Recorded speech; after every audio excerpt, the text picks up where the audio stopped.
but that's what it really is. So it's a task that needs to be reaffirmed, the teaching of the great books, especially under current conditions when the eschaton is trying ever more insistently to immanentize itself. I had to get a Voegelin reference in there. So we've now all begun to realize that the current malign form of gnosis, which actually sounds like a translation of wokeness, is not only bent on political transformation of the Western world, but also ever more explicitly aiming to transform the Western tradition into a dark history of oppression. Powerful forces in our society want to neuter Western civilization to make it no longer capable of civilizing us, as it has done for thousands of years. So this is what I want to talk about tonight.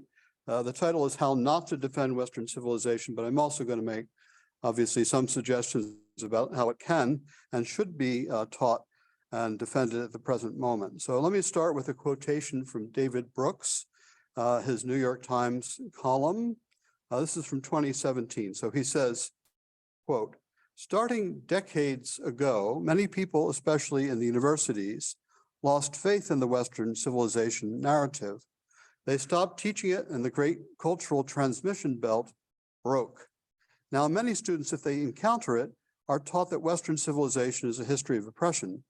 It is as if a prevailing wind which powered all the ships at sea had suddenly ceased to blow."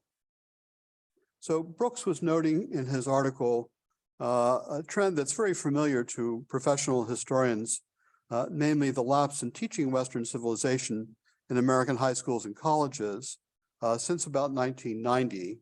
I became aware of this trend almost instantly because I had two colleagues at Harvard, Stephen Osment and Mark Kishlansky, who both had authored Western Civ textbooks in the 1980s, and I know Victor Stoddard, who's here, was involved in that project too.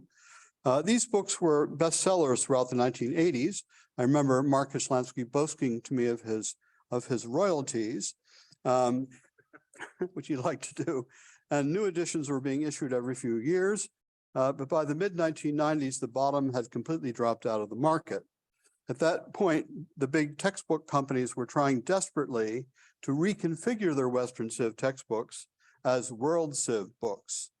And my colleague Kishlansky used to refer to this as Western Civ with fins and tailpipes.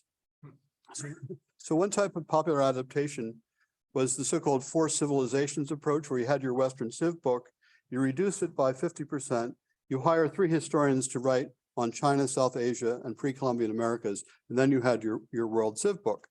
However, this was not a long-term solution to the textbook company's problem. So the old Western Civ books, whether or not they had fins or tailpipes, were soon driven out of the market by other books known in the trade as True World.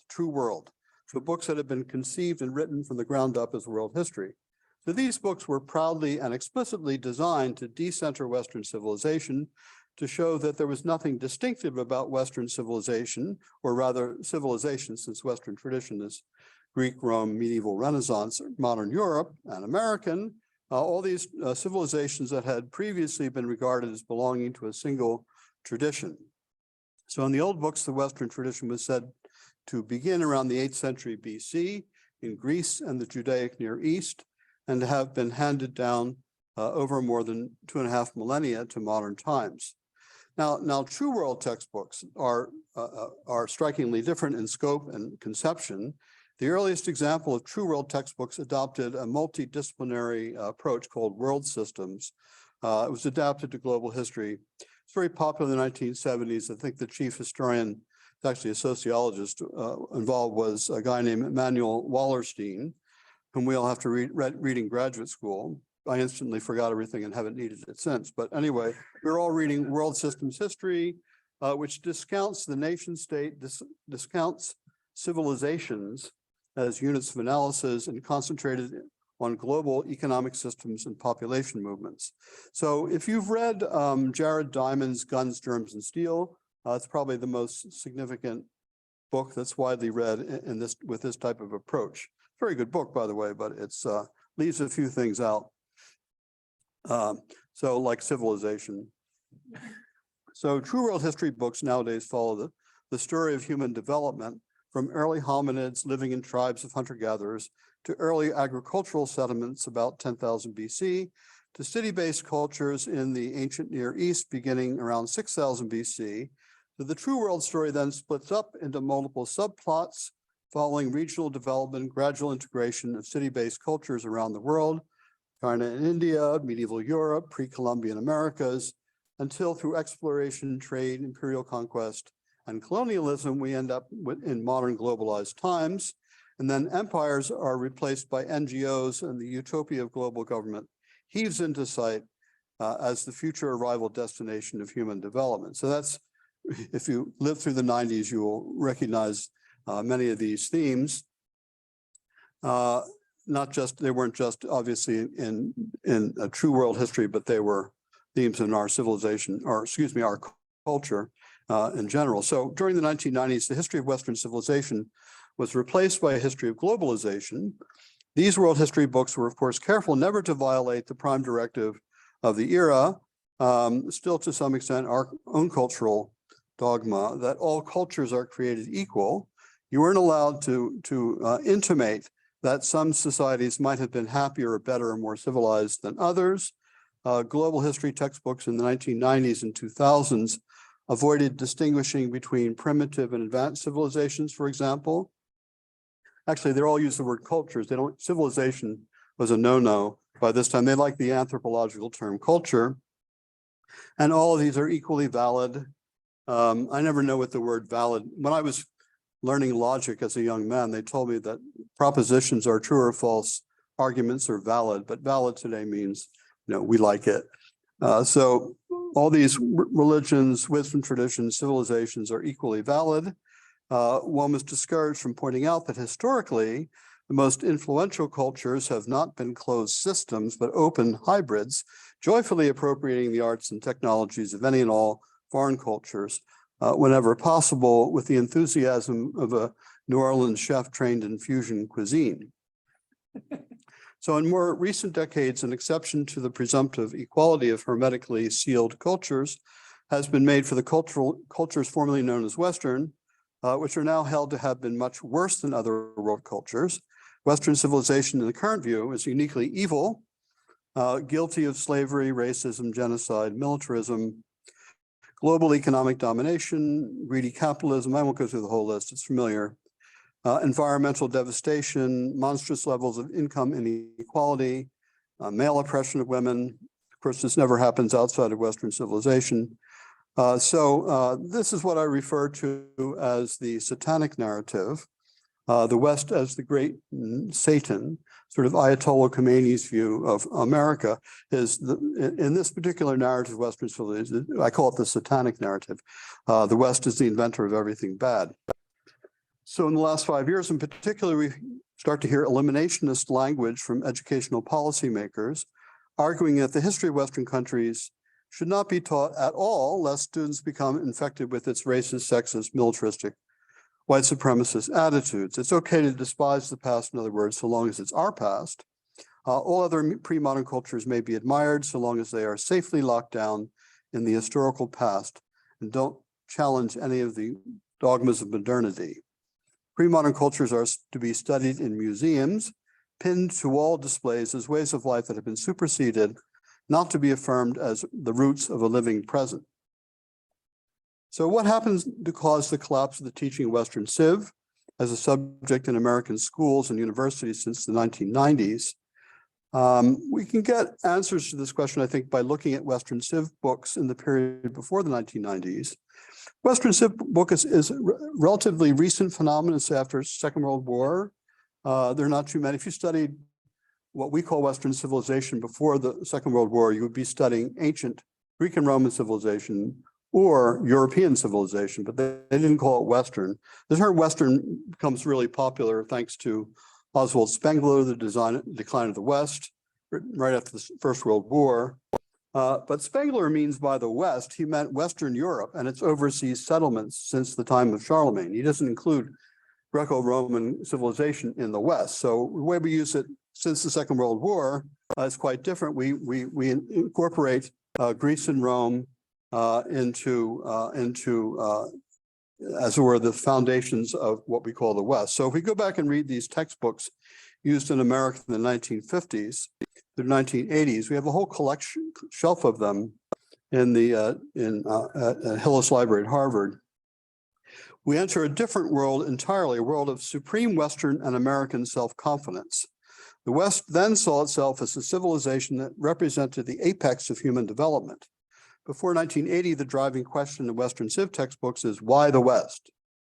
Why did the West get science, rationalism, freedom, wealth, liberal democracy, the rule of law, overwhelming military power? Why didn't we get it first before other civilizations did? So the job of the Western Civ textbook in this tradition is to explain all of this. We had to go back to the Greeks for democracy and rationalism. We went back to the Romans for republicanism and the rule of law. We went to the medievals for the university and the distinction between faith and reason. We went to the Renaissance for humanism. We went to the early modern period for religious freedom, science, toleration, liberalism, and to the 18th and modern periods for what's called now the Great Divergence, the opening up of a vast gulf in wealth and power between Western and non-Western countries. This is the 1960s narrative of the West. It's what I call the triumphalist narrative, right? So I will skip. I was going to mention a few texts that were key for this way of thinking about the West. They're not textbooks, but they're scholarly works that kind of fed into this narrative. The most famous one's probably John McNeill's Rise of the West, History of the Human Community, 1963, updated several times, still in print.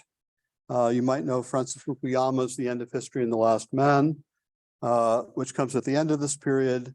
David Landis, my colleague at Harvard, wrote The Wealth and Poverty of Nations, focusing on economic questions, why the West has richer economies. So these are not textbooks, I say, serious works of history, but the position of writers like McNeill and Fukuyama and Landis is that the West represented a higher, more modern stage of history, and that it was therefore the duty of Westerners to try to bring the blessings of modernity to the rest of the world. If we understood how Western Civ had entered modernity first, right, we could then try to help the other parts of the world to recapitulate the Western pattern of development. This is the age of development economics, for example. So other world cultures, this is not my narrative, this is the triumphalist narrative. Other world cultures like the Islamic or Chinese needed to experience something like our Reformation, our scientific revolution, our Enlightenment, our Industrial Revolution. If they did this, they would inevitably embrace liberalism and democracy as well. You might know about the Washington Consensus of the 1980s and 90s, which held that if China got rich, they would be more like us, they would be liberal, they'd be democratic. But it didn't quite work out that way.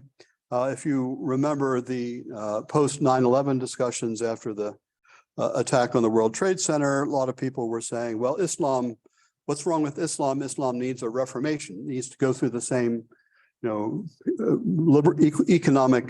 religious revolution that we went through. But all this is, this is thinking through Western history. So all three of these authors I mentioned assume that what happened in other parts of the world that had begun to resemble the West during the 9th and 20th centuries. These are countries that are colonized by Western countries, or countries like Japan that were eager to imitate the West. All this isn't Westernization, it's modernization. That's the way the triumphalist narrative thinks, that the West got there first. But this is a process of modernization. It wasn't the West forcing its cultures on other cultures. It was the West modernizing other cultures, or other cultures eagerly embracing the obvious advantages of modernity, wealth, health, military industrial power, and the like. So modernity was thought to be inarguably a good thing, the inevitable end of civilization. As Fukuyama says, it's end of history. So it's in principle possible and probably inevitable that all parts of the world are going to be modernized, and the West is just the bellwether of the flock.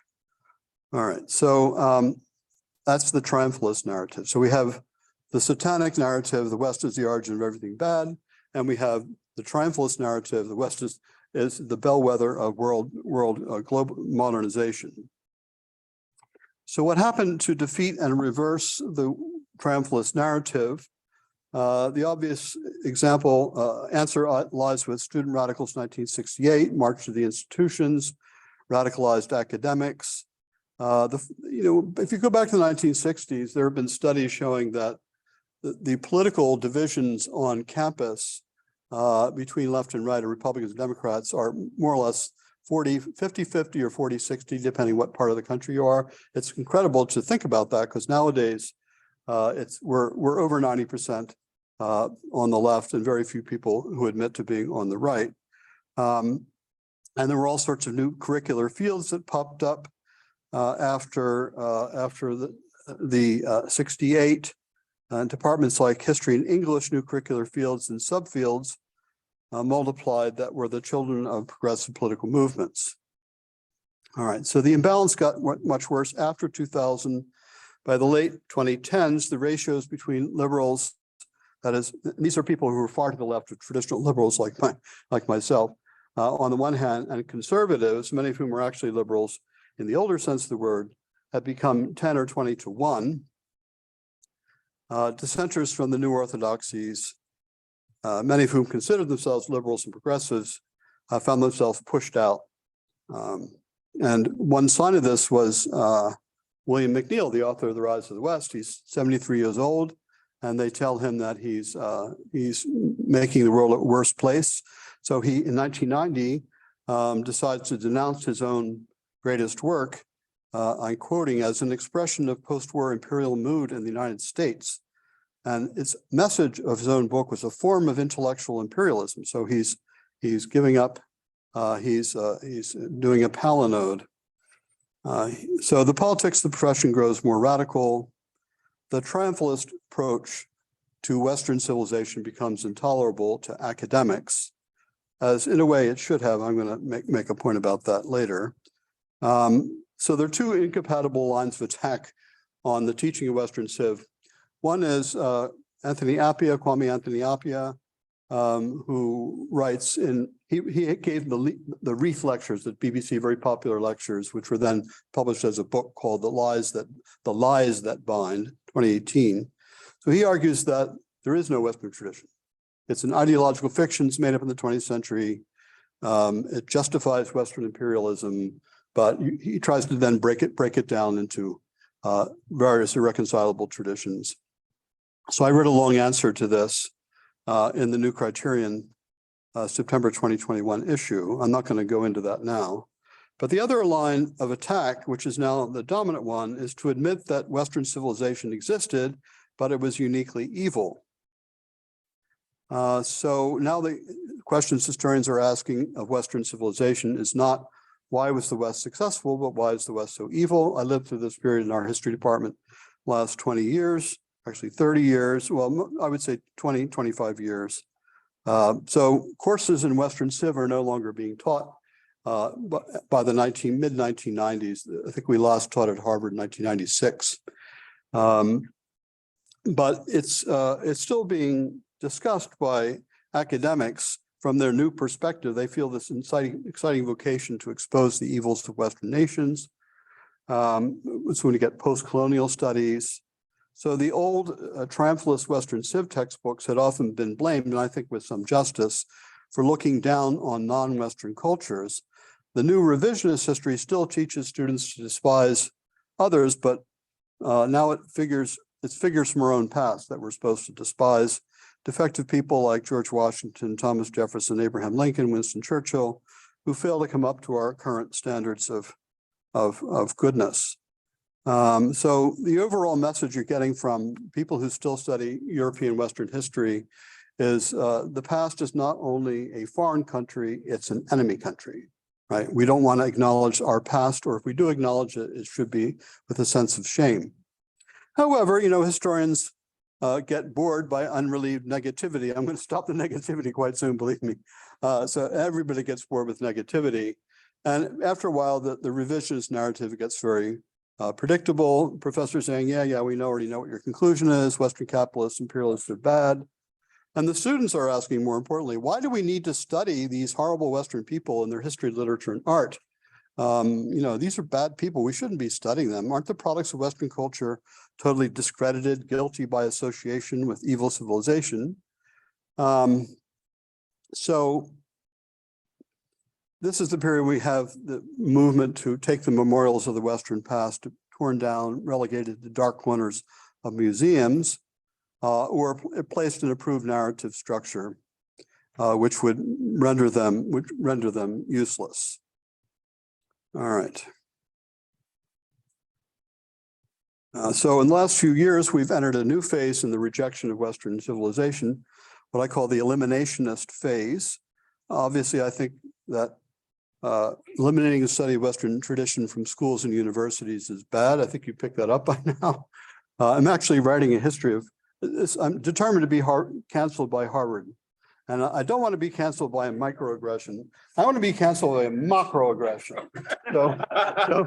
So what I'm doing is I'm writing a new history of Western civilization with my friend Alan Gelso at Princeton, and we're going to get canceled, and I hope it'll be actionable in law. Anyway, we're writing this new Western Civ book. I think Western Civ is obviously very important to teach, and I wouldn't be doing this if I didn't think that. And I also think as an historian that it's unnatural and inhuman to try to forget your own past. It's inhuman not to be grateful for what our ancestors did to make our own life better. And it's foolish to neglect the lessons that the past can teach us. Just in sheer quantitative terms, there's a lot more preserved Western history than any other world civilization. Chinese are the closest competitors to us in terms of the survival of their documents as a civilization. But in the West, it's got to be at least 10 times as much as has survived from the Chinese past. And there are other empires in the world that have absolutely no records at all, like the Khmer Empire of Southeast Asia, which is as big as the Roman Empire at one time, but there's nothing that survives, no writing that survives from it. What we know about it comes from Chinese historians, right? But not from Khmer historians, because no one knows the language. The Parthian Empire, one of the great empires of antiquity, no writings from that. Other people describing it, but the Parthians themselves left no records. So if we want to study the past at all, we want to get the lessons from the past at all, we're going to study Western Civ just from that point of view. All right. So, but at the same time, and this is the main point of this lecture, is that I think we can't go on studying Western civilization the way we have been studying it. Okay, and I can't defend the way that Western civilization was told in the triumphalist narrative. I think it has to be changed. So I'm going to start with what I think shouldn't be done, and then go on to what I think should be done. So one thing we can't do is simply revive the triumphalist narrative. It needs to be abandoned, or at least its cruder, more arrogant forms have to be abandoned. In my view, the triumphalist narrative is in certain ways as false as the Satanic narrative. Not quite as stupid, but it's certainly defective. It suppresses a lot of evidence that's contrary to the narrative. So a plausible defense of the value of teaching Western civilization at the present moment has to consider the evidence for the Western past with greater even-handedness, has to provoke an honest and concrete response, first of all, to the moral critique of the West leveled by its critics, but also we have to have internal criticism, as I will say later. So this is, I think, both desirable in itself as a form of cultural self-knowledge, but it's also necessary to get a hearing from the young.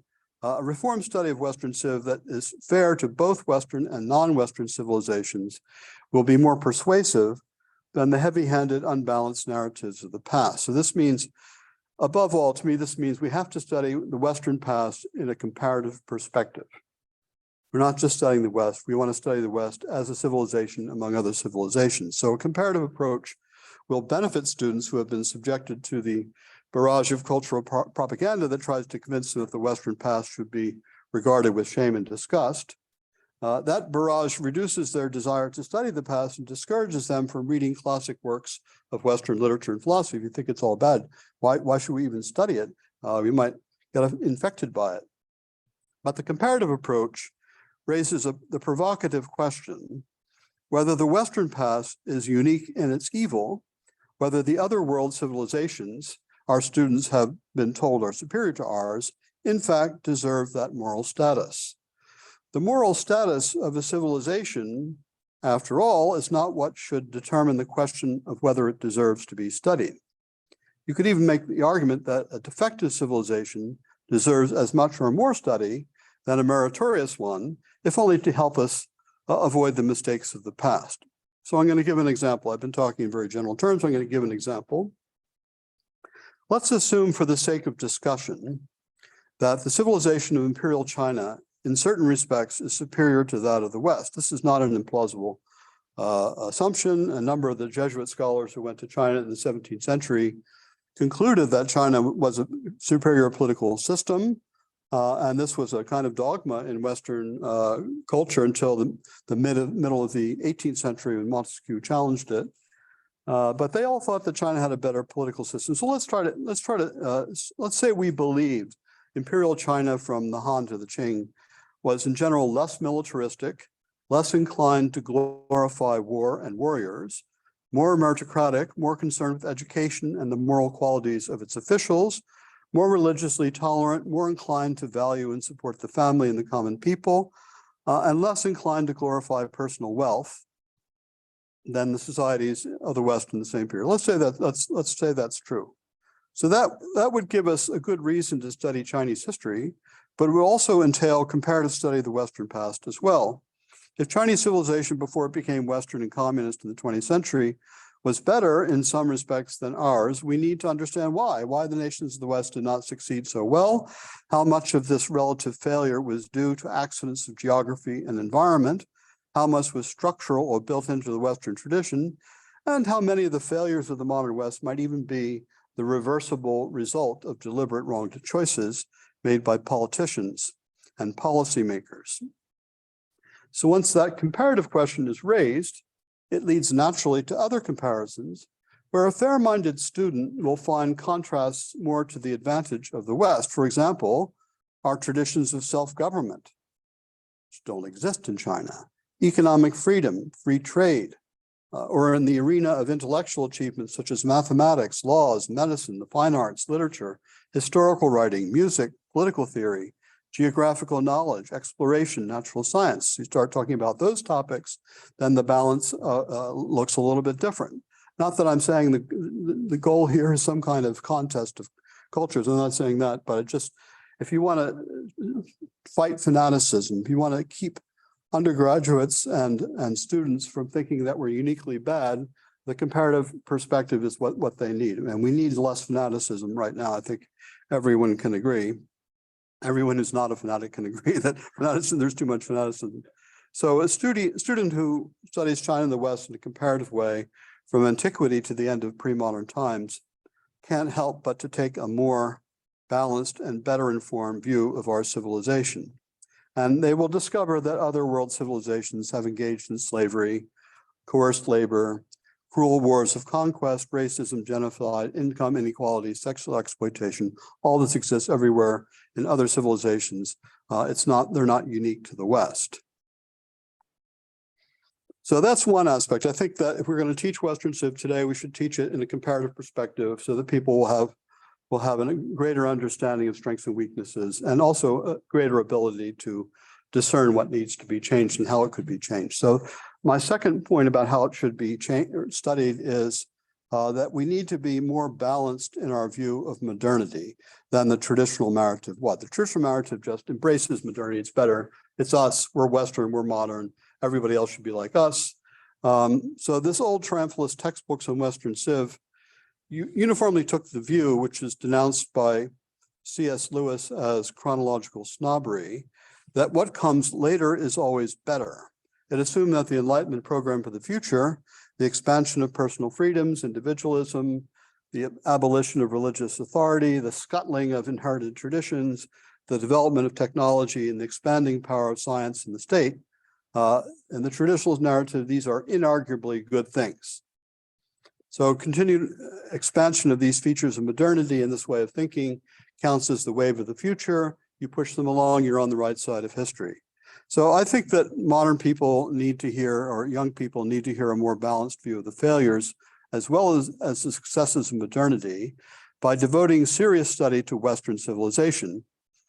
Now, the old Western Civ textbooks, I don't want to caricature them too much. There is actually one that's called The Triumph of the West, so I'm not making up the triumphalist word. It's very popular in the 1960s.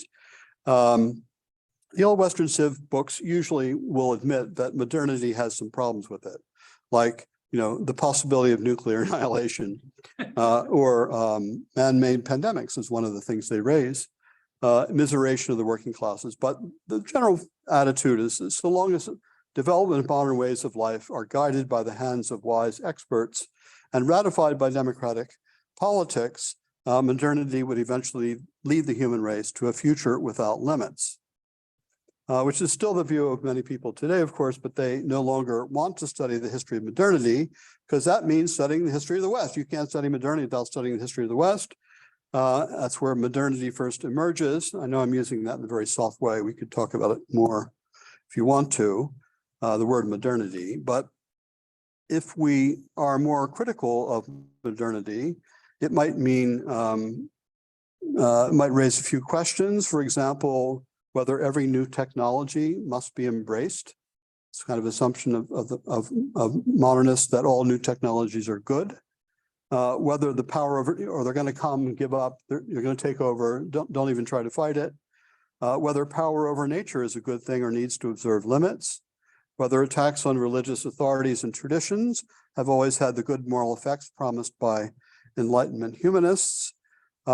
Whether the replacement of personal freedoms and self-government by quasi-scientific bureaucracies increases the sum of human happiness, whether a high per capita GDP is the best measure of a successful society, whether the replacement of face-to-face communities by Zoom meetings and social media, no offense, causes a loss of humanity, ill compensated by ease of communication. So these questions are going to be harder to ignore if the origins of modernity are studied historically by teachers who try to stand outside the partisanship of modernity and don't automatically side with the open conspiracy. Do you know this term of H.G. Wells? He talked about the open conspiracy among those who embrace science, the conspiracy of enlightened cultural leaders to establish the faith of modern man. That's his phrase, that science is the faith of modern man. So I think if we're a little bit more detached from that narrative, we need to stand aside and to think more critically about modernity. That's my first and second recommendations. How we should study Western Civ. We should study comparatively, contrasting Western achievements with those of other civilizations. We should study it without cheerleading for modernity as the greatest achievement of the West, the unquestionable ground of its superiority over all civilizations.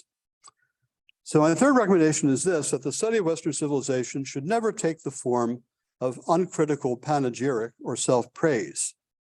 In fact, we need constantly in each generation to reconsider and criticize our own past. Self-criticism has always indeed been a key part of the Western tradition. Cultivating constructive criticism of our past has always been where reform and Renaissance movements come in our tradition. The Renaissance movement starts with a a very serious critique of the previous 5 centuries. So it's part of our criticism, self-criticism is part of our civilizational tradition, and our traditions cannot be continued if they're not rectified by the awareness of failure, refined and adapted to present circumstances. So this is why Thucydides is criticizing radical democracy in Athens. He knows, like many other people in the 4th century, it's not working. We got to do something. Let's look back at the history of the Peloponnesian War and see what went wrong. This is why Cicero criticizes Caesar's attack on Rome's traditional constitution, or why Montaigne criticized Spanish colonialism in the New World, or why the American founding fathers criticized arbitrary monarchy, or why the French Revolution criticizes the principle that political and economic power should be the private property of hereditary elites. So we have always done self-criticism. But at the same time, and this is important, we have to be balanced between praise and blame. We need to encourage what Roger Scruton called oikophilia, love of our homeland, gratitude to those who made the blessings of our common life possible. We have to insist that, as a matter of fact, most of us who live in the Western countries are Western. We're Western, I'm sorry, whether we like it or not. Our laws, our political institutions, our philosophical and moral categories, our languages, our forms of literature and art, our ways of thinking, they're Western, they're not Eastern, not anything else. They come from the Greeks and the Romans, and medieval Christendom, and the Reformation, the Western literary and philosophical tradition. They are the DNA of our culture, okay? We need to understand our deep roots in the past if we are to understand who we are today. Who we are today is the result of Western history. We can't abolish our own history any more than we can abolish our DNA. Seeking to do so is a form of self-hatred, and collective self-hatred leads to civilizational suicide. So nevertheless, those who study Western civilization must be ready to make a realistic assessment of who we are, where we have failed in the past, what is most valuable in our tradition, what is most worth preserving and cultivating. We need a good dose of civilizational humility, but we also need a lucid understanding of the great value of the Western past. So I would single out a couple of elements in our tradition that we have to defend strongly, ferociously, courageously at the present moment if we're to continue to enjoy the blessings of Western civilization. So first of all, I think we need to defend Western epistemic practices, fancy name for scientific practices, across many fields of study, mathematics, natural science, medicine, and logic above all. We need to defend the value of open debate, of logic, careful, comprehensive, and honest collection of data, of historical and textual criticism and scientific method. All these are important methods for finding truth in our civilization. They can't be abandoned. So we have, in other words, to defend the kind of argument-based, fact-based, verifiable rationality that was discovered by the Greeks. And I mean here primarily the Hippocratic communities and Aristotle, who was a great fan of Hippocratic medicine. The idea that theory has to be built on empirical data, and the more data you have, the more phenomena you can save, the better your theory is. This is a Western epistemic practice, goes back to the Greeks. We have to defend it. That kind of rationality entails defending freedom of speech, the precondition of truth and creativity. In other words, the freedom defended by Socrates to follow the argument wherever it leads. Defending our epistemic practices also means defending meritocracy. And by meritocracy, I mean the conviction, again, defended by Socrates, that some types of authority, not all but some, rest on expertise, authority in medicine, authority in law, authority in the natural sciences. That's legitimate. Legitimate merit is merit that has knowledge and good character behind it. So the second element of Western civilization, that's one element. Okay, so another thing I think we need to defend in Western civilization at the present moment is what I'm going to unashamedly call high culture. I know that's really, really out of fashion, but I'm going to say it anyway. Western art, Western literature, Western music. As many earlier generations have believed, we cannot be fully human without study and appreciation of the beautiful, and we learn that through our civilization. It's true that human beings can perceive beauty naturally. I don't know if you know Frederick Turner, who's this very distinguished new formalist poet who writes about these issues, trying to lay out the evidence from physics, neuroscience, anthropology, that beauty is not culturally constructed or not culturally constructed. It's not a fiction of bourgeois culture as it is for the Marxists. It's not a sublimation of sexual desires for the Freudians, but it's rooted in the structure of nature itself, the evolution of the human body, and the cultural evolution of human societies. So according to Turner, the human person has a neural lyre, a spiritual sense of gravity that's attuned and oriented to real structures of beauty in nature. And these underlie creative processes in nature. Nature has a feedback loop that gives us pleasure when we perceive beauty. So I believe with Turner that nature is giving us an appreciation of beauty unmediated, but it's through culture and above all through the classical genres of art, music, and literature created by our civilization that those perceptions are amplified and deepened and directed to personal and social goals. Without teachers to pass on the arts of civilization, human life becomes deeply disoriented and we lose our sensitivity to the most refined, worthwhile pleasures. All this is going to be lost if we stop teaching what is the best and most enduring in the Western tradition. It's high culture. You know, and it has to be taught. It can't be learned online. It can't be learned from books. You have to have a teacher who loves the things and teaches you to love those things. Okay, so let me give an example. I think I have time. How much time do I have? Okay, so let me give an example of how traditions pass on a heightened ability to cultivate our own humanity, a type of sensibility that makes life learning. And this is an anecdote. So on one of my trips to Beijing, pre-COVID, as we now always say, I was taken by a young Chinese friend to see the Peking Opera. So the tradition of performance in the Peking Opera, you might know, has been declared by UNESCO a part of the world's intangible heritage. The theater was jammed, the performance was dazzling, thanks to all the wonderful costumes, makeup, acrobatics, brilliant colors, lighting, magnificent sets. It was just a fantastic experience. And I don't know much Chinese, very little, and even with translations, I couldn't really figure out the stylized language and elaborate symbolism.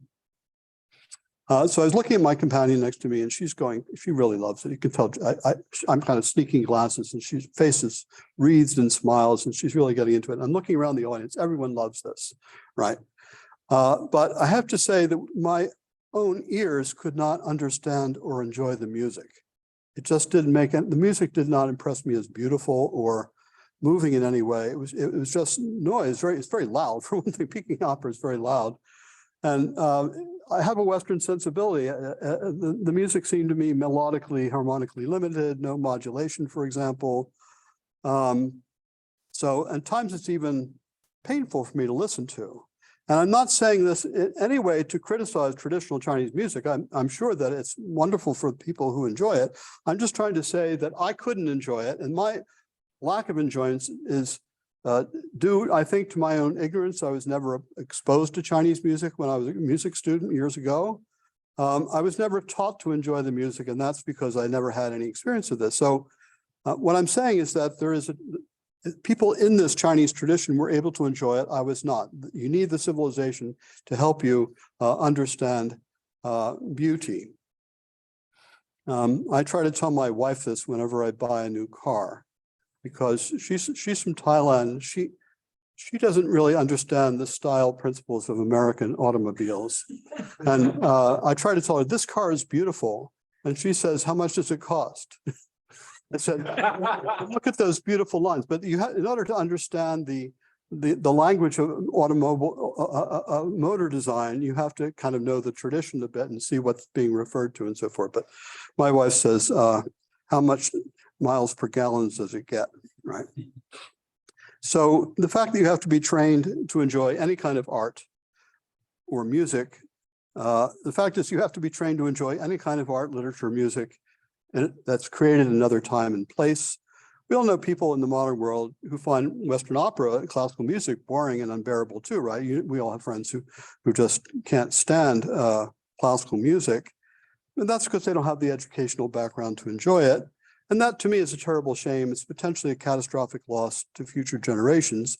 It's part of our civilization process that we learn how to appreciate these things. So having the training to enjoy art, music, literature is an important part of what it means to be civilized. You have to learn to be thrilled by the blend of sound and feeling of a Shakespearean sonnet or an ode of Horace.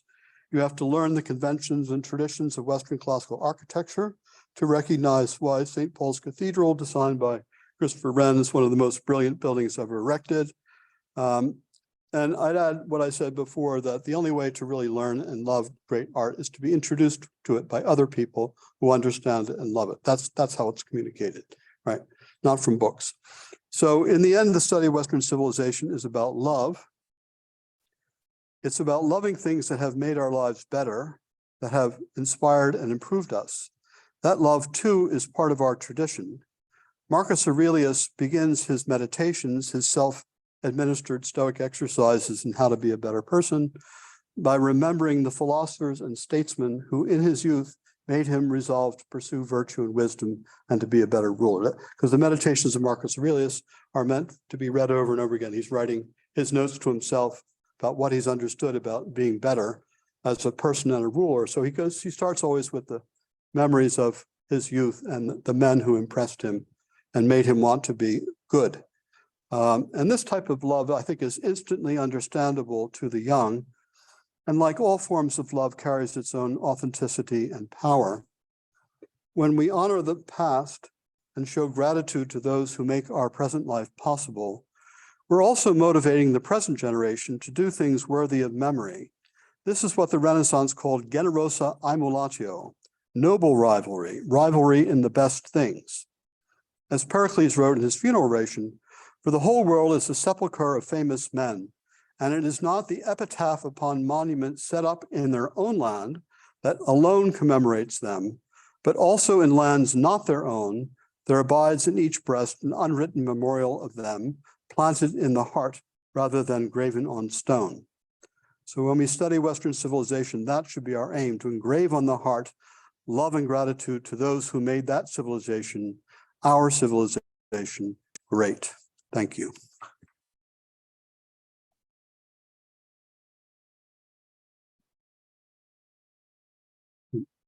Let's take some questions.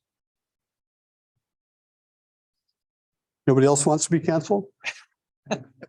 Dean Earl, go. So thank you for that, the talk. I just want to point out that some of the ironies is that you made the first part of your talk where you were making some negative points. I'm going to talk about that. Yeah. In a place on a campus where we're investing in teaching Western Civ. Right. The seminar you saw in a salon that is made to look like a Norman salon in a chateau, on a place where they're building a set for right-wing provocateur Candace Owens to come speak. I don't think It's beautiful. your dystopian vision of Cambridge, Massachusetts explains the world I live in.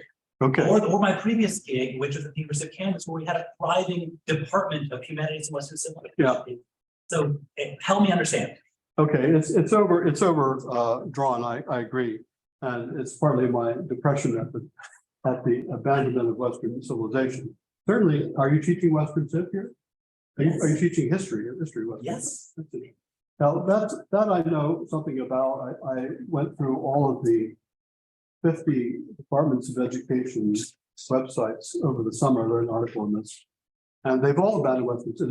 They're no longer part of the social studies requirements for any state, including Florida and Indiana, all more conservative states. They're not requiring Western Civ. So that to me is an indicator. I'm delighted to hear that things are better here at LSU. They are in many places. I didn't mean to suggest that they're completely disappearing. What bothers me is the major institutions in our society which have sided with this kind of disruptive attitude towards the Western past, and the media and Hollywood and large corporations in many cases, and museums and so on. I think this is a very bad direction for our culture and should be stopped. So I would be happy to know that I'm completely wrong about this. But it's people are not teaching these subjects anymore. At least they're not being told by their state departments of education to teach them, which is very different from what actually goes on. Maybe that's a way to answer your point. I guess I'm more worried about my state telling me what I can't teach. Yeah. That's what we're worried about down here. Yeah. And So it's coming. that I think it's also something I oppose too. I don't like what's going on in Florida in certain respects. I think that's, I mean, I like a lot of things going on in Florida, but I don't like the idea that we're gonna draw a line through things that we're going to label DEI, for example, as bad. Okay, all that's happened, first of all, it's going to change its name. But I don't like the idea of the state telling people what they can study, what they can't study. So I'm with you there. And I have 3 nephews who teach in public education. And they tell me also that I'm going overboard with some of these things because they are aware of the social studies standards which are promulgated by the Department of Education in Pennsylvania where they teach, but they ignore them. And as long as the school district is doing well and you know, they teach in very wealthy public school districts where they have a lot of freedom and the administration doesn't get on top of them very much. But what happens when schools start to fail, that's when all the standards get applied and things become more difficult to teach. So I agree with this. I maybe laid it on too thick at the beginning of the lecture, but I'm trying to I'm thinking more in terms of the future danger to our society should these trends continue. And I commend you for fighting back for our civilization, which I think is something that very much that we have to keep going. I see a lot of questions, one here, one there, and one online. So go ahead, Matthew, next. Hi, that's right. Thank you for your talk. One of the things that interested me was you have a great chart you gave of, well, we got philosophy from the Greeks or rule of law from the Romans. Yeah, Some of this is textbook stuff. Right. And I thought, well, one of the interesting things too is what was kind of omitted from there was, well, we get our religion from Jerusalem, right? Okay, Yeah. the sort of Christian angle. And I was wondering if you could speak to that oftentimes in the same breath as this, people are afraid of this attack on Western Civ, but also the attack on Judeo-Christian values, you know, stuff like that. And I think that might have something to do with the kind of resistance to the Western Civ narrative, or there's teaching the Western Civ is this idea that you would then have to be promoting Christianity or something like that. And so it kind of bustles up with people's general view of the toleration or pluralistic society. That's a really excellent question. Yes, how do you Western Civ not lead to Christianity as something would be afraid of? Well, I'm struggling with that question right now because I'm writing Abbott. I finished mostly classical Rome, and I'm now doing something called Christian Rome, and going back to the 8th century BC to talk about Judaism, Christianity, and there. And I've noticed in going through these old Western Civ textbooks from late 50s through, they kind of peter out in the 1980s, that they're very embarrassed by Christianity. They want to get through it as quickly as possible. You know, they'll have 2 paragraphs of Jesus Christ, and there'll be something on, you know, ancient Judaism, but they're not really integrating it in the story of Western civilization. They don't want to say that there are vital elements to our civilization that come from Judeo-Christian. And part of it's a pluralist problem. They don't want it to make Western Civ about Christianity and Judaism. Some of the early ones do. In 1958, they were perfectly happy to make Judeo-Christian tradition a newly invented term, part of the Western story. But by the time you get down to the 70s, 80s, they just jump it. You know, they won't deal with it. But I think the way you do it is you talk about the moral revolution of Christianity. That's what I'm doing in this book. How Christianity changes Western culture. Have you just read Tom Holland? He wrote a book called he writes so many books. He wrote a book about Christianity in the ancient world. Dominion. That's what. So he wrote Dominion. And Dominion, it's a very interesting book. I think it has problems, but basically his point is that who we are today, even if we're not Christian, we're Christian, because we got all these we got a moral sensibility out of Christianity, which gradually took over the culture. That wasn't in 100 years, it wasn't 500 years, but nowadays we're living in a kind of post-Christian Christianity. It's a very interesting argument. You can actually find him talking on YouTube about that. It's easier than reading the whole book. And David Bentley Hart made a similar argument in his book about it's called The Christian Revolution and its culture despiser. It's a imitation of Schleiermacher, right? And he wanted to explain to people why Christianity made a huge difference in the ancient world, and to get people to realize that the way we are is a result of a combination of Greek Greco-Roman civilization and Judeo-Christianity. Right? So, and I think that's the central story of the West for me, is the combination of classical Christian civilization. But Western Civ books have a hard time doing it, and one reason why is because Western Civ books in that period were an industry. Right, there was a Western Civ industry. My buddy Kishlansky was constantly involved with this, and they have focus groups, And they have to get things to the Department of Education in Texas, because Texas has a statewide textbook adoption policy. So if you get your book accepted by Texas Department of Education, you're automatically in the black, right? If you're a textbook company. But that meant you had to kind of not say offend anyone, right? Anyone in Texas. Anyone in the Department of Education. Oh, back in Texas, got it, yeah. You know, so, and that's, of course, skewed somewhat to the left. So, you know, you had to deal with that, and there were the textbook companies worked closely with state universities that they wanted to establish the thing. So it became very homogenized, and they didn't want to talk about religion because that would turn people off, and you know. So I'm trying to write a book that you know, it's being published by Encounter Books, right, in New York, which has no it has no focus groups. They're just saying, Hankins, write us a book and we're going to publish it. So I have a certain amount of freedom to write about these things. But I gather this is, you know, I agree with you. This is part of the problem, at least writing these industrial grade Western Civ books. There's a question here. Yeah, let's go ahead. You're talking about Western civilization. Yeah, I am from Africa. right. People from that part of the world experienced the brutality Right, of Western civilization, right, which came in 3 dimensions. Number one, you know, the transatlantic slave trade, yeah, when human beings were turned to commodity. right, And of course, they were brutalized. Right. And we see the consequences in contemporary Sure. America. sure, Stolen from Africa, brought here, reduced to slavery. right, After the slave era, we have the Negroid and African American Yeah. struggles. It came again in form of colonialism, exploitation of African mineral resources. Right. Now we have imperialism, which we have imperialism. Imperialist. sure, Yeah, imperialism.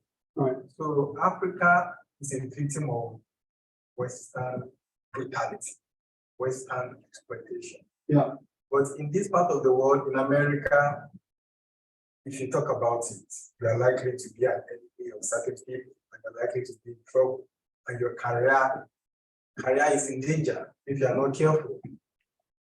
true for all of us. No, I take your point, and it's a very good point, and that's one reason why I insisted on the end of my lecture that we have to be self-critical. We have to recognize the fact, especially that, you know, the Romans were incredible slave drivers. Forget about the American South. Just think about the Romans. The Romans were much more of a slave society than the U.S. ever was.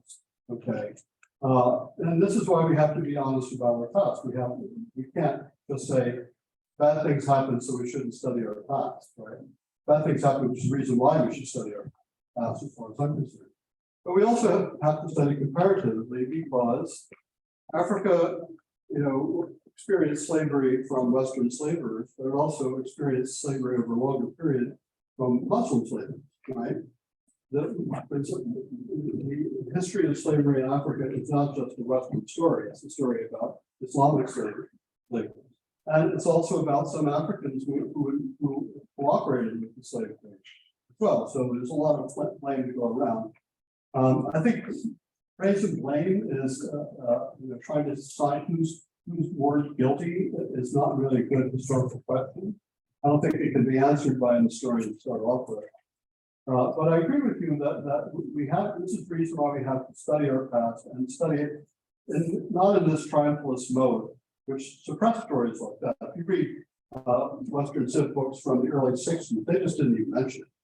Right? They would mention slavery in American history books, they talked about it a lot, right? But you know, I was looking, and I'm writing a lot on slavery in this book, and there's very little mention of Roman slavery. You know, they talk about a few slave wars, but it's not. It needs to be treated much more globally and deeply. So that's I agree with you that Africa suffered not just from Western people, and that should be part of the story. I agree, it should be part of the story. We have a question online. Can you unmute him, Conrad? Yes, sir. I believe this is Dr. Suzanne Marchand. Oh, so Susan. Hi, Jim. I wish I were Question- there. I All wish right. I were there to tussle this out with you as a co-author of a World Civ textbook and an All right. author of a European history textbook, although it really is not Western Civ. So this is like a market assault. We're having market rivalry here. Right. Okay. One thing I want to mention, and then I think it's part of my question as well, is that I think the movement to world history was also a very important product of the end of the Cold War and the emergence of a multipolar world and not just two worlds. And that made us think very much in writing the world history textbook that students needed to know about other parts of the world and not just about the West or not just about the evil empire opposing it. But I think something else also broke down in that moment, and I want to ask you about this. And I think that was the main argument previously existing for Western Civ, and that was that it taught you citizenship. Yeah. How to be a proper citizen of a democratic state. Yeah. Why has that disappeared as an argument? Can we bring that back? I didn't hear you use those terms, and so I'd be interested in just your take on, why that argument doesn't wash or doesn't. Okay, so there's going to be a lot of agreement between us. I understand, I agree with you that the end of the Cold War kind of widened people's horizons in a way, and I also think immigration into Great Britain and the United States had a big impact on that as well. There were other things to be understood. I think where I'm a little bit different from you is I think that the Western tradition deserves to be studied as a tradition, but in a comparative perspective, rather than dissolving it into the soup of world history.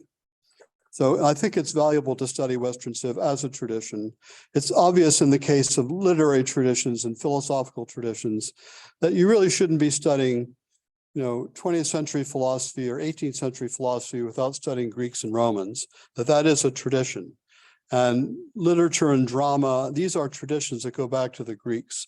So you need to have a sense of those traditions to operate within those traditions. This is a point Cassirer used to make, right? That all philosophy is written within a tradition. So you can't really, but I think it's also important to have comparative study and study of hybrid civilizations as well, ones that combine different types, different civilizational elements. I don't want a clash of civilization like Huntington is worried about. I think one of the things about civilizations is they rarely clash. They don't clash nearly so much as nation states, right? Nation states are much more dangerous to each other than civilizations are. When civilizations meet, they usually blend. Okay, about citizenship. Well, I'm going to talk about citizenship in my book. I don't think there has been. Well, there's some, that's wrong. There are some new Western Civ books. I'm trying to blot out the memory of them so no one buys them. One of them is written by a former student of mine, so good thing she's not here. Citizenship is a huge part of the classical education movement, which is something I commend. And I am going to talk about citizenship in my book. I don't know. This is one thing that worries me about global civilization is the lack of citizenship, right? As a topic. Global civilization, it's always noted that global institutions have a democratic deficit. They kind of operate on their own with maybe or maybe not authorization from nation states, but frequently they're on their own. They're setting their own policies without any reference to the people. And the Western doctrine of citizenship is something that I think stands against that attitude, that citizens are members of a community and all citizens have a right to, if not fully govern themselves, at least have a voice in their self-governance. So a focus for me on globalization. I'm not talking about global, you're doing World Civ, right, Susan? Well, see, here's the problem, Jim. It's not just civilization, it's history. So the problem is you may be right about traditions being more or less coherent, but you can't do modern history without a global perspective nowadays. You just can't Oh, I understand see what you're the saying. dynamics of it. So, you know, this may be a problem of genre, but you know, I would Yeah. disagree that you could write a Western history textbook, for example. These days, that just doesn't make any sense. Yeah, we're fortunately, that part of the book is being written by Alan Gelso, not me. So I can leave that in his lap, but it's true. We when we designed our Western Civ course at Harvard, I think you might have been around Harvard then, this is in the 90s. We had three routes, we call it. We had the Western route, we had the Chinese route, and we had the South Asian route. And that they all, in the second term, they all grew together. And that's the way we taught that course. I think this book is not going to do that, but I think it's going to have to be global in some respects, just because Western civilization, you know, now includes Australia. There's Western countries like Australia and New Zealand, and there are Westernized countries like South Asia and Japan. So I agree that it's going to be a problem of construction, at least. There are two questions at least on the floor and another one online. Dr. Orwell. I'll share a couple of thoughts about this that Eric probably presented. So, you know, firstly, in terms of teaching, I do find that students lack, so I guess I won't offend anyone, that the students lack background in all of these things, right? Can you just speak up a little bit more? I'm getting old, can't hear too well. Stand up. Okay. The students these days lack background in all of these things, the art, the music, the vibe. I mean, there are exceptions, but this is the, on the whole, right? You're kind of starting from scratch. So I'm trying to work on an approach which it does incorporate at least some exposure to things like music or art, even in political theory classes. I'm aware that I'm a total amateur with regard to these things. So I'm modest in my efforts to do so, but I think you should make that effort precisely because you've got to, there's Bronze and there's Beyonce, and you've got to convey that. I prefer Bronze. I agree. And Right. you know, the second thing is that, you know, with regard to Europe, I do think there's something unique about it that perhaps should be conveyed. So I'll take a stab at it. That there's this certain vitality or dynamism, right, that lasted 700 years, you could say, from the high Middle Ages to World War II. And there was this tremendous creativity in all of the arts and sciences, innovation, right? And every art and science was transformed. Politics, the music, the architecture. And you can't understand any aspect of the modern world without that.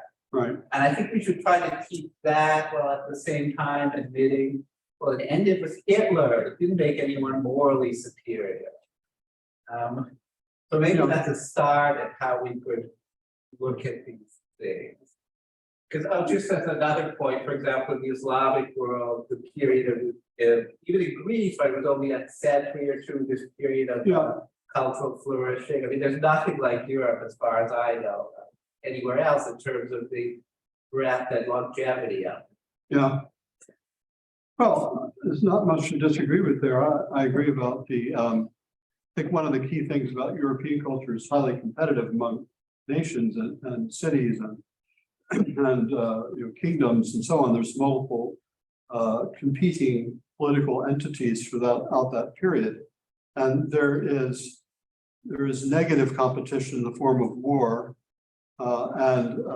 There's some bad forms of economic competition, but there's also good forms. What I was calling in the lecture, generosa immollatio, the noble rivalry. And I think we can learn from Europe about that. I think, especially in the 19th century, there was a lot of noble rivalry between European states and who could have, you know, the best opera company and who could have the best music. And, you know, people were proud of their cultural achievements and wanted to equal other nations. You know, the British are very aware that the Germans were better at music than they were. And, you know, the French were not so aware that anyone was good at things. You know, the Italians had this this period of resurgence when they were trying to recover their Renaissance past. So there is this idea of cultural rivalry in a very good sense. And I think that's something we can really learn from Europe. And I don't think that that whole period is discredited by the Nazis, because after all, who defeated the Nazis? Sure.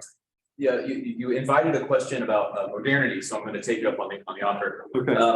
I've spent the last couple of years of my life surrounded by people not who denigrated the study of history in the various ways that you provide, but from the position of scientists. Yeah. And I guess what I find interesting about this is that, this is a kind of third sort of trajectory of a kind of anti-historical attitude. Yeah. One that comes immediately out from within Western civilization and has been a very strong contender to it for a very long time. Yeah. I think of Descartes' throw away all the books, we have to start anew.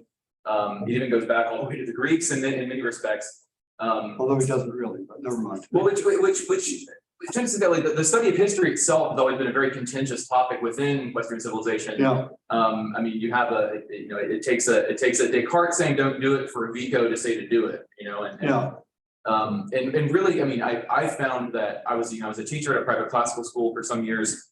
This was even present there, that getting young people to care about the study of history at all is like such a big step. Yeah. Because really what they have in their heads and what so many people have in their heads is like this total hegemony of the sciences, right? They believe that it all points to mathematical physics or something like that. Yeah. So I just wanted to, I guess, like raise that as a problem and to see how you might respond to, how do you pitch the study of history as such, given this like total, in universities and schools, right, this sort of sense of the superiority of the natural sciences. But what would your response be? Well, I don't know of any schools that really want to get rid of entirely of the study of humanities and history. They want to kind of marginalize it maybe, or have devote less resources to it. A lot of state universities are getting rid of classical languages, they're getting rid of history departments, philosophy departments. Or they're downsizing them, or they're taking language departments and having a department called language. Right? Yeah, exactly. World languages, that's what we did here. World No longer world language. Yeah. Or So, something studies, that's another version of this. well, one thing that I've urged in the past is that people understand that humanities is not truth and beauty. That it's not just truth and beauty. You might get to that. But there are actually skills that you learn, and we don't teach the skills anymore. We used to teach grammar, logic, and rhetoric, and those are kind of dead terms. But if you're saying, we want you to learn how to speak powerfully and to convince people, and if you have something good inside, to get other people to go along with you. We want to teach you communication skills. That's what the basis of humanist education was for a long, long time. And we want to teach you to reason well, to reason correctly, give them some examples of bad reasoning. Here's what I would use modern logic rather, or I use Jesuit logic rather than Aristotelian logic. But here's how we want to teach you how to think carefully and accurately and make good decisions based on rational thought. So I think I would return to utility. And so that's how you get to the poetry, right? You start off by saying you want to acquire powerful, persuasive, correct language. And furthermore, we're in an international global world, and we have a lot of people who don't use language precisely. And there are many, I don't at least want to denigrate this because my wife is the second speaker of English, okay? But we all know experiences where people who have English as their second or third language are talking to each other at international conferences, and it's very imprecise, right? So I think if you teach language and grammar in the way the classes teach it, you teach a discipline of learning how to speak correctly, but it's also a discipline of how to understand people in other languages. At least in my Latin and Greek classes, what we sat around the table translating, and what the professor did is say, that's not right, you're missing this. There's a nuance there you miss. So you're being trained class after class to read an ancient language and to carefully figure out what the person is trying to say. That's a skill. It's not something people do naturally. You can't do that in Google Translate, right? And take an ode of Horace and try Google Translate on it. The skill of using language, of speaking powerfully, of being able to listen to other people, listen to other languages and figure out what they're actually saying. It's absolutely vital for the globalized world, right? And, you know, I read some of these sites about Chinese, Sinovac, or maybe you see some of these sites that talk about Chinese politics, and it's constantly happening that the US has no clue what the Chinese are saying. The Chinese have no clue what the Americans think, because they simply don't understand the history of the language, not just the language itself, but the history of the language in Chinese literature and Chinese history. You have to learn all of those things before you can really translate and understand what people are saying in those other languages. So that's what I would say. That let's go back to what the humanities are really good at, which is communication, persuasion, and the perception of, you know, that's how you get from this to poetry, is that the poets were always promoted as the people who spoke and wrote the language the best. These are the people who were language users at a supreme level, and that if we read the poets, we would understand that, you know, if you want to be a user of fine language, you had to read and memorize poetry. So would be my response. And you set me up for our next speaker, who's on March 27th, a leading American poet, Dana Joya, here at 4:30. We do have another question online, if you can take one more. So. Joya is a marvelous speaker. I just heard him 2 weeks ago. Okay, And so I heartily recommend you come. So this is from non-Peter Leon. Yep, Doctor? this me. Oh, yes, of course. I'm so sorry. Please, Peter, let's go ahead. So, Dr. Hankins, you talk about the two principles at the end of your speech. You talk about the epistemic practice and the collective debate. So what I'm thinking about are all these conspiracy theories, this vicious and invalid epistemic practice in the current collective debates. So I think my question is, in your perspective, are these things, these conspiracy theories, is more of a pathology of the society, or it has a chance for science, for philosophy to evolve, to consider the rationality in all of these irrational debates? So what is that? Is a disease to cure, or is a chance for us to evolve? Well, one of the things I observed during the COVID tide, as one of my friends calls it, the pandemic period, is that there wasn't a lot of debate, right? And we weren't being allowed to debate. These laws that gave power to the public authorities in emergencies, which were all designed to last for, you know, a week or a few days, went on for years and years. We're still in it. And that was used to crush debate. And I think this is where the Western tradition of debate is very important. I would like to see limits on emergency regulations, and then these questions thrown to a legislature. So a legislature could have committees and hearings and hear different experts. I think we would have made many fewer mistakes during the pandemic if we had, I will say, Western style open debate, citizenship, respect for what citizens, ordinary citizens are going through. These rules were passed with total disregard for religious citizens who wanted to go to church, for whom, you know, religious participation in services is very important. Those people were ignored. Basically, poor people were ignored. And it was the Zooming classes that were deciding on the regulations for the rest of us. And it was on a very scientific basis. We were told to follow the science, but we weren't allowed to debate the science, right? It was not an open debate. So this is, again, where I think I was talking about epistemic practices in the West. This is an epistemic practice we have to keep alive if we want to avoid these horrible policies that were passed in the last few years. Was there another question online? We can take maybe one more here. Yes, go ahead. Yeah, so I noticed that around like 2015, all of the woke movement started around Harvard and Yale. Like we had a student movement in 2015 in Yale that I just found online. And I was wondering, like, why did it start there? And was it engineered? And why didn't it start like from the bottom up? Why didn't it start from the top down? Well, it's not a bottom-up phenomenon, but I really can't answer your question. I haven't studied the genealogy of this. It seems at Harvard to come out of administrative quarters. I think the students were less enthusiastic than either the faculty or especially the older faculty were not interested in this. There was a poll done recently showing that only half the faculty are really, well, less than half the faculty approve of some of the intellectual freedom limitations that are the result of this way of thinking. They don't accept the idea that bad forms of speech should be repressed. Less than half the faculties of the places surveyed think this. I'm not a historian of the last. I experienced this, but I don't think I have any more.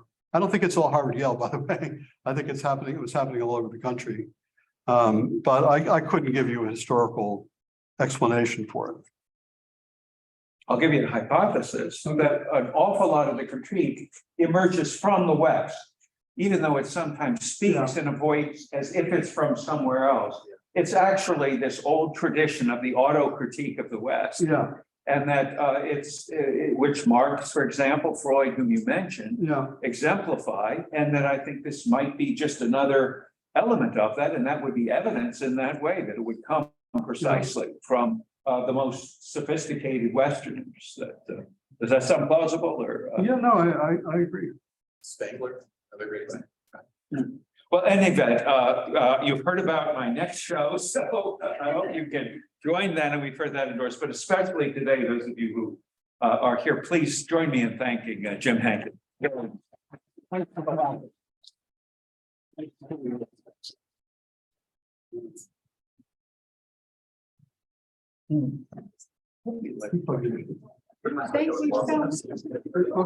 Thank you.